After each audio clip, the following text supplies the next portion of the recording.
Sacha, avant de commencer l'interview à parler de tes opérations, de la pénoplastie, tout ça, je voulais vraiment savoir quelle était ta motivation. Parce que j'ai l'impression que la plupart du public, de ton public de Secret Story, de tes abonnés, ne comprennent pas ta décision et ne comprennent pas pourquoi tu as choisi de faire autant d'opérations de chirurgie esthétique. Ben, même ceux d'ailleurs ne comprennent pas. Un mot phare, le mal-être. Le mal-être. Voilà. Pourquoi le mal-être? Le mal-être, généralement, ça vient pas comme ça. Ça vient soit du passé, soit de la petite enfance. Ce que les gens n'ont pas retenu dans mon reportage, c'est que j'ai été abusé sexuellement quand j'avais 13 ans par mon parrain. Ce qui fait que moi, j'étais un enfant très athlétique, je faisais du sport, j'étais vraiment très très bien. Et j'avais beau manger n'importe ce que je voulais, je ne grossissais pas. Sauf qu'avec la dépression suite à mon agression sexuelle, je me suis réfugié dans la nourriture et j'ai pris énormément de poids. Ce qui fait que j'avais grossi d'environ 60 kilos. Et j'étais à... non, un peu moins, mais je faisais presque 80 kilos pour un enfant de 11 ans. Quand on est un enfant athlétique et qu'on prend autant de poids, évidemment, le corps garde des séquelles. Donc, j'ai vraiment pas fait ça parce que j'avais pas envie de me mettre au sport ou pas envie de faire des efforts. Je l'ai vraiment fait parce que je ne pouvais plus me regarder dans le miroir. Et ça m'a gâché toute mon adolescence. Et même en devenant un adulte et même en étant posé en couple, le fait de vivre avec quelqu'un, de ne même pas oser se montrer devant lui, ça fait mûrement réfléchir et se demander avec quoi on peut avoir recours pour se sentir bien. Voilà. Mais c'est une période de ta vie qui doit être très, très sombre. J'ai l'impression que tu en parles facilement.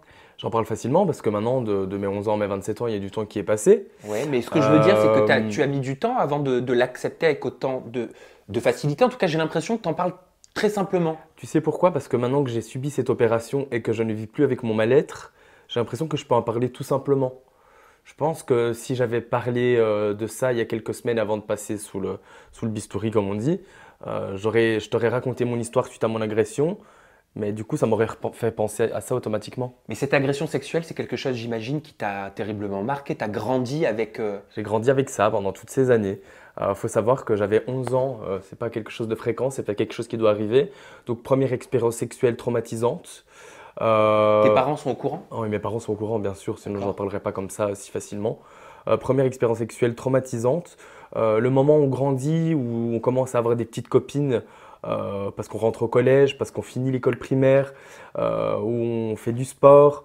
Et ben moi, comme j'ai vécu cette histoire-là, je me suis réfugié dans la bouffe et je ne vivais pas mon adolescence comme les autres ados. Ça veut dire que j'étais tellement mal avec moi-même que je n'osais pas avoir de copines parce que je me trouvais moche. Parce qu'à l'époque, oui, je fréquentais encore des filles.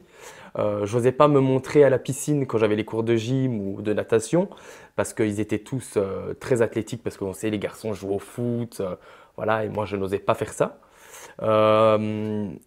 Et du coup, je me suis renfermé encore plus sur moi-même parce que pas de copine, pas oser se montrer avec des garçons qui sont athlétiques, ne pas oser faire du sport, et on fait quoi? On se réfugie dans la bouffe. Le seul moyen, je pense, pour la plupart des gens aussi. Ce que tu veux dire, c'est que la nourriture, pour toi, c'était un petit peu comme un pansement? C'est un gros, gros pansement.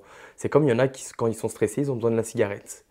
Moi, j'avais besoin de la bouffe. C'était un besoin physique. Tu sentais, ça te procurait vraiment, ça te procurait quoi Ouais, ça me comme calme, sensation? ça me calmait. Je pense que c'était une espèce un peu de boulimie aussi. C'était genre stressé, je mange. Et vous savez, c'était quoi le remède miracle à tout ça? C'était les bonbons. Voilà.